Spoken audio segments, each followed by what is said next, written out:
ॐ अज्ञानतिमिरान्धस्य ज्ञानञ्जनशलाकया चक्षुरुन्मिलितं येन तस्मै श्रीगुरुवे नमः। भगवते वासुदेवाय ॐ नमो भगवते वासुदेवाय ॐ नमो भगवते वासुदेवाय। श्रीमद् भागवतम पहला कैंटो 17वां चैप्टर 43rd श्लोक। तो हम लोग चर्चा कर रहे हैं किस प्रकार से राजा परीक्षित ने कलयुग को 4 जगह दी पहले रहने के लिए, जहां पर जुआ खेला जाता है, जहां अवैध स्त्री संबंध किए जाते हैं, जहां पर मांसाहार किया जाता है। और अवैध स्त्री संबंध, मांसाहार, जुआ खेलना, और क्या बचा, ये काम किए जाते हैं। इलिसिट इंटॉक्सिकेशन, जहाँ नशा किया जाता है। तो जहाँ ये 4 जगह हैं वो बताई गई। और कलयुग ने बोला आपके राज्य में तो ऐसी कोई जगह ही नहीं है। कैसा राज्य रहा होगा सोचिए। हम गली से बाहर निकलते हैं तो एक ठेका मिल जाता है, परचून की दुकान पे कई सारे वो तंबाकू के पैकेट ऐसे लटक रहे होते हैं चमकते हुए, सुपारी के पैकेट लटक रहे होते हैं, और हम उसको बेच रहे होते हैं और लोग खरीद रहे होते हैं। जगह के किसी के कोने में जाओ तो ठेका मिल गया, नशे की दुकान तो मिल ही गई। थोड़ा आगे जाओगे तो मीट शॉप मिल जाएगी, झटका और हलाल और ये और वो, मुर्गे बंधे हुए मुर्गा मंडी मिल जाएगी। तो इस प्रकार के। और जहां तक अवैध संबंध की बात है, उसके लिए तो ऑर्गेनाइज्ड बाजार की जरूरत नहीं रही है। आजकल बहुत तरीके से आ गए हैं। आपके मोबाइल में अचानक से कोई मैसेज आएगा कि I was looking for a person to be my friend, would you like to be my friend. ऐसे मैसेज आएंगे, उसमें एक फोटो बनी होगी उसकी डीपी में। आप कहोगे ओह ये कोई सुंदर स्त्री ने मुझे मैसेज भेजा अपने आप से। हाँ, she want to be my friend, okay yes I want to be your friend. हाँ okay, I want to meet you, where we can meet. Okay, हाँ, इस तरह से बातचीत चलेगी। बाद में पता चलेगा ये तो बहुत बड़ा स्कैंडल था, मुझे फंसा लिया गया। हाँ, तो अवैध संबंध तो बहुत ही ज्यादा तरीके से बन रहे हैं by different movies and advertisements. हाँ, इस तरीके से। तो अभी मैं ये कह रहा था आपको कि हम अगर सड़क से बाहर निकलेंगे तो हजारों हजारों जगह मिल जाएंगी। सरकार लॉटरी को भी वैलिडेट कर देती है कि लॉटरी, ऑर्गेनाइज लॉटरी, सरकारी लाइसेंस प्राप्त लॉटरी, जिसमें लोग लॉटरी खरीदते हैं और उसमें टैक्स देते हैं। सरकार टैक्स भी लगाती है। इनकम टैक्स में अगर आपकी लॉटरी इनकम है तो एक जमाने पे 40% टैक्स हुआ करता था, सीधा सीधा। गवर्नमेंट कहती थी लॉटरी खेलो, हमें दे दो बस। व्हाट इज मोर इम्पोर्टेंट कि 100 रुपये अगर लॉटरी जीतो तो 40 रुपये मुझे दे दो, दैट्स इट। फिर मुझे कोई मतलब नहीं है कि आप जो जो मर्जी करो। तो इस प्रकार से हम देखते हैं कि इस समाज में तो ये चारों चीजें जगह जगह दिखती हैं। लेकिन राजा परीक्षित के जमाने में उसको मिली नहीं, तो उसको 5वीं जगह दी गई कि आप धन जहां पे हो वहां पे रहें। लेकिन राजा परीक्षित ने बड़ी चालाकी से अपने धन को भगवान के कार्यों में लगा दिया। तो इस प्रकार से कलयुग बड़ा परेशान है। क्या किया जाए, उसके आने का समय हो गया है लेकिन आ नहीं पा रहा है। आगे सुनते हैं क्या होता है। स एषा एतर ही अध्यास्ते आसनम पार्थिवोचितम पितामहेन उपनयस्तम राज्ञा आरण्यम विवीक्षता आस्ते अधुना स राजऋषि कौरव इंद्र श्रिया उल्लसन गजा हिये महाभाग चक्रवर्ती बृहत श्रवा। वे ही सर्वाधिक भाग्यशाली सम्राट महाराजा परीक्षित, जिन्हें महाराज युधिष्ठिर ने वन जाते समय हस्तिनापुर का राज्य सौंपा था, अब कुरुवंशी राजाओं के कार्यों से ख्याति प्राप्त करके अत्यंत सफलतापूर्वक संसार पर शासन कर रहे हैं। इसलिए कहते हैं कि यदि हम शुद्ध हो जाए, उसके बाद हमारे जीवन में ऑपुलेंस भी आ जाए तो डज नॉट मैटर। इसलिए पुराने जमाने में प्रारंभ के दिनों में बच्चे को गुरुकुल में भेजा जाता था, जहां पर झाड़ू पोंछा, गुरु की सेवा, गुरु की सब्जी लाना, गुरु के घर में झाड़ू मारना। हाँ, और गुरु जो माँ होती थी, गुरु की पत्नी, उसको माँ समान समझना, उसके लिए उसकी मदद करना, उसके लिए सामान लाना, इत्यादि इत्यादि।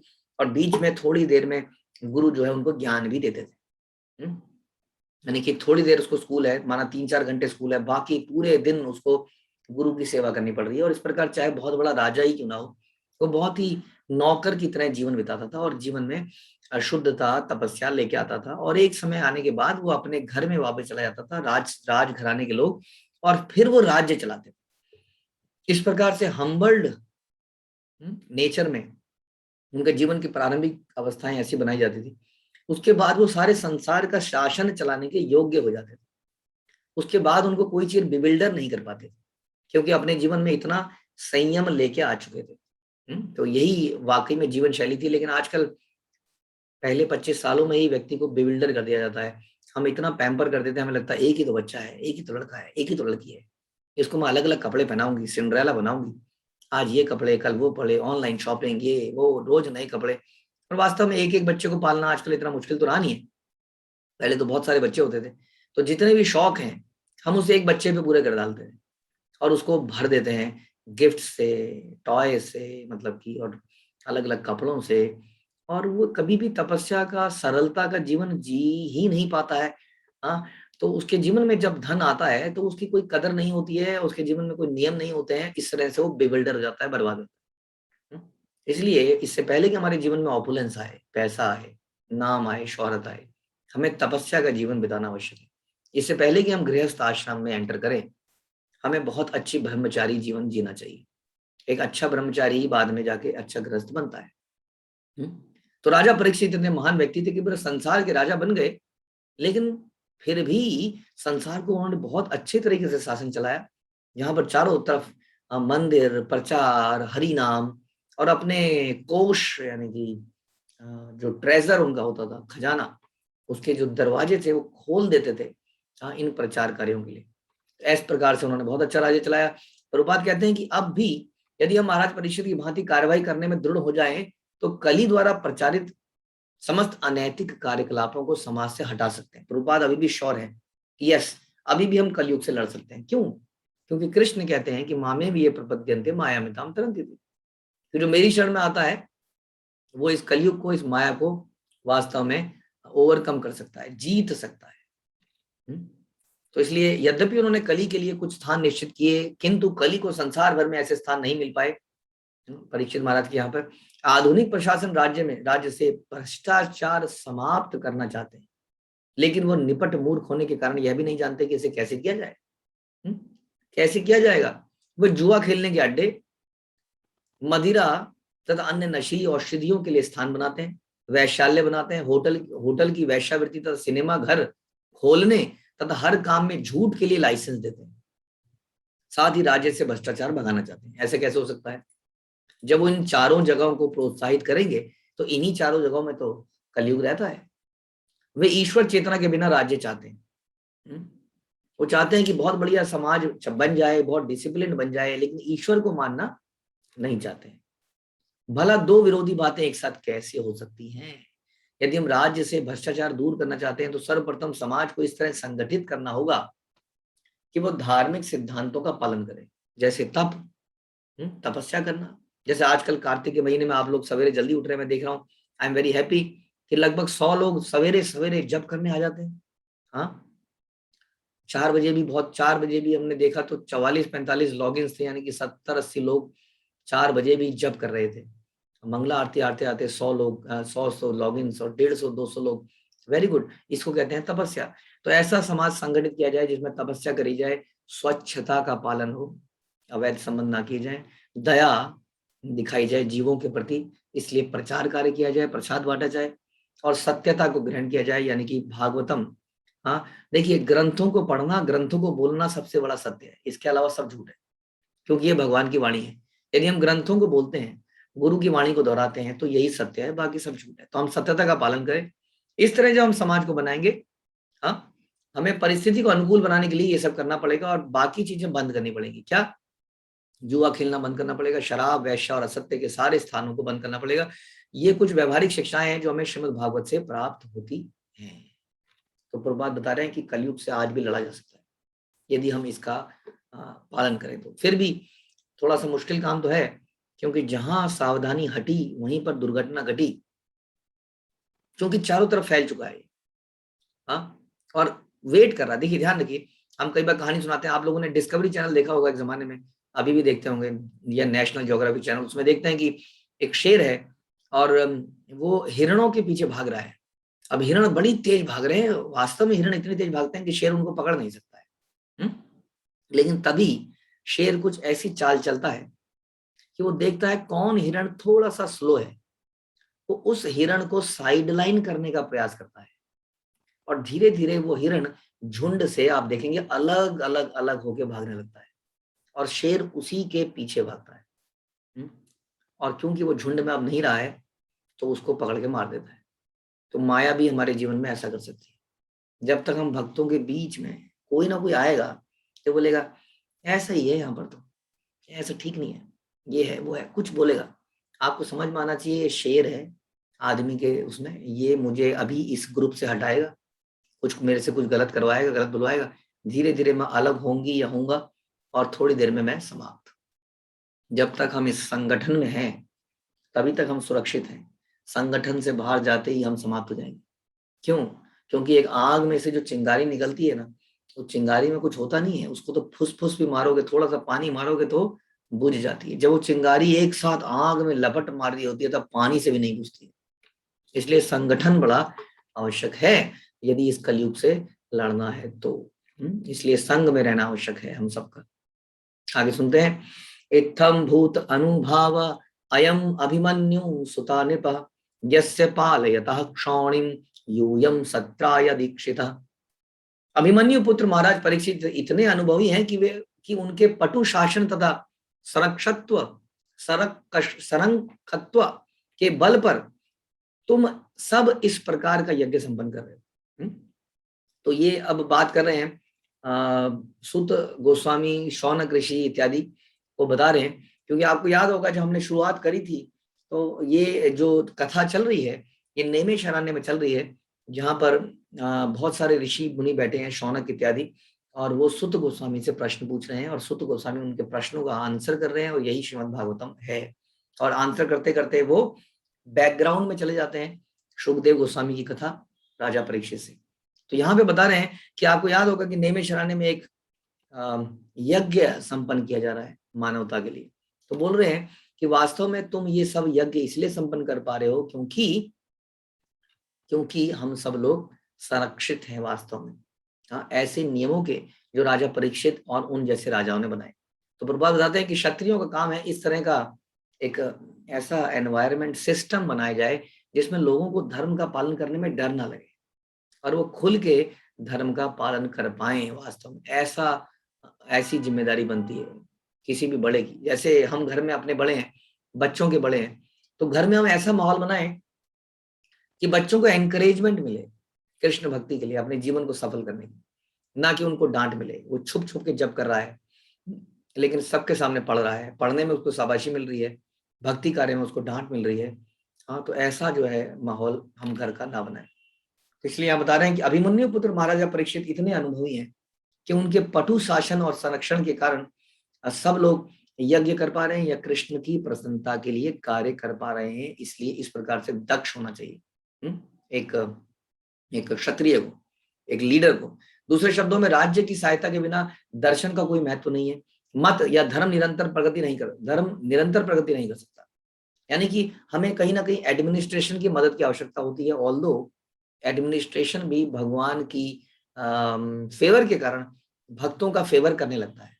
जैसे इस्कॉन के भक्त इतने सालों से मेहनत कर रहे हैं। शिला प्रभुपाद ने एक जमाने पर लाल बहादुर शास्त्री और आई थिंक कईयों को पत्र लिखे कि मैं विदेश में कुछ करना चाह रहा हूँ, कृपया आंसर कीजिए, लेकिन किसी चिट्ठी का आंसर नहीं आया। उन्होंने महात्मा गांधी को भी चिट्ठी लिखी थी, उसका भी इंदिरा गांधी को भी उन्होंने लिखा था लेटर, लेकिन उसका भी कुछ हो नहीं पाया। वो उनसे मिले तो थे, लेकिन खैर जो भी था।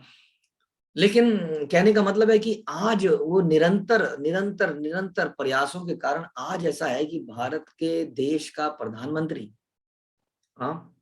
शिला प्रभुपाद के इतने दिव्य उनके आविर्भाव के अवसर पर अभी जो गया एक सिक्का रिलीज करता है और सारे देश को एड्रेस करता है। सोचिए कितनी बड़ी उपलब्धि है। भारत का प्रधानमंत्री श्रीमान अटल बिहारी वाजपेयी जो है दिल्ली के इस्कॉन मंदिर का उद्घाटन करने आते हैं। तो इस प्रकार से देखेंगे कि धीरे धीरे इतने प्रयासों से आज इसको मान्यता प्राप्त हो रही है। तो प्रभुपाद ऑल्दो लिख रहे हैं कि राज्य की सहायता की आवश्यकता पड़ती है, नहीं तो हम आगे नहीं बढ़ पाते, लेकिन प्रभुपाद को इसकी ये नहीं मिला। लेकिन क्यों? क्योंकि भगवान के शुद्ध भक्त थे, इसलिए यदि हम आगे बढ़ेंगे तो राज्य का सहयोग हमें एक ना एक दिन जरूर मिलेगा। शुरू में हो सकता है इसका विद्रोह किया जाए, हाँ, लेकिन धीरे धीरे यदि हम उसमें अडिग रहेंगे, जैसे हम सुनते हैं हरिदास ठाकुर की बात, तो हरिदास ठाकुर एक मुस्लिम थे, हरिनाम जपते थे, और हरिनाम जपने से मुस्लिम लोगों ने उनके ऊपर अटैक कर दिया, क्योंकि तुम मुस्लिम हो और भगवान का नाम लेते हो। उनको धमकाया गया। पहले तो उन्होंने कहा नहीं, मैं मर जाऊंगा लेकिन नाम लेना नहीं बंद करूंगा। तो उनको वास्तव में मारा गया, और मार ही दिया गया, और मार के उनको फेंक दिया गया गंगा में। लेकिन भगवान की कृपा से वो फिर जीवित हुए, फिर से वो हरिनाम करने आ गए। अब जो दोबारा हरिनाम करने आए, तो जो काजी थे, जो वहां के हेड थे, उन्होंने कहा ये अब कोई साधारण व्यक्ति नहीं। उनको समझ में आ गया कि तुम करो, और आज के बाद हम देखते हैं तुम्हें करने से कौन रोकता है। तो वही जो उनके बैरी थे, वही लोग उनके फेवर में आ गए इस प्रकार। लेकिन इसके लिए थोड़ी शुद्धता, धैर्य, पेशेंस, उत्साह, ये सब की आवश्यकता पड़ती है।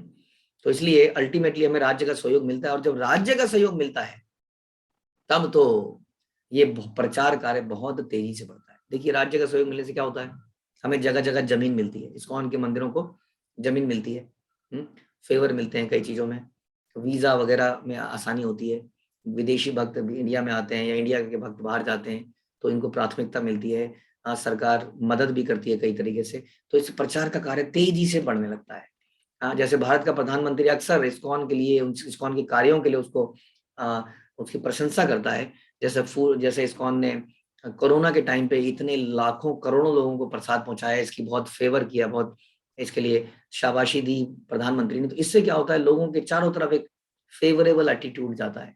अदरवाइज लोगों ने क्या प्रचार कर रखा है, इस्कॉन एक विदेशी संस्था है, अंग्रेजों का मंदिर है, पैसा बाहर जाता है, उटपटांग उटपटांग। भारत का प्रधानमंत्री तो कुछ और बोल रहा है और हम कुछ और बोल रहे हैं।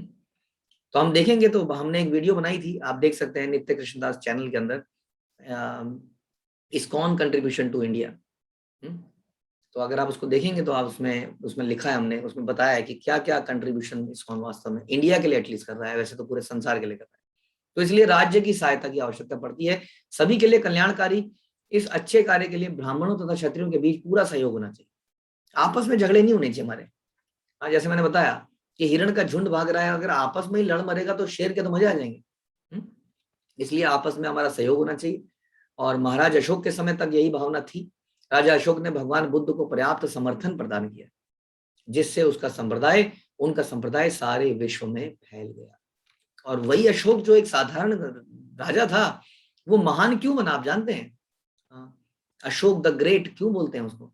इसलिए नहीं कि उसने इतनी लड़ाइयां जीती, इसलिए कि उसने इतनी लड़ाइयां जीतने के बाद भी सब कुछ त्याग के भगवान बुद्ध का शरण में गया। तो ये मुख्य बात है कि राजा हो या मतलब क्षत्रिय हो या ब्राह्मण हो या शूद्र हो या वैश्य हो, सभी लोग भगवान की प्रसन्नता के लिए कार्य करें तो ये राज्य बहुत अच्छा चलेगा। ये समाज आज भी कलयुग के प्रभाव से बच सकता है, लेकिन इसमें हमारे संगठन की जरूरत है, शुद्धता की जरूरत है। प्रभुपाद के बताए गए नियमों का पालन करने की आवश्यकता है। श्रील प्रभुपाद की जय। ग्रंथ राज श्रीमद् भागवतम की जय।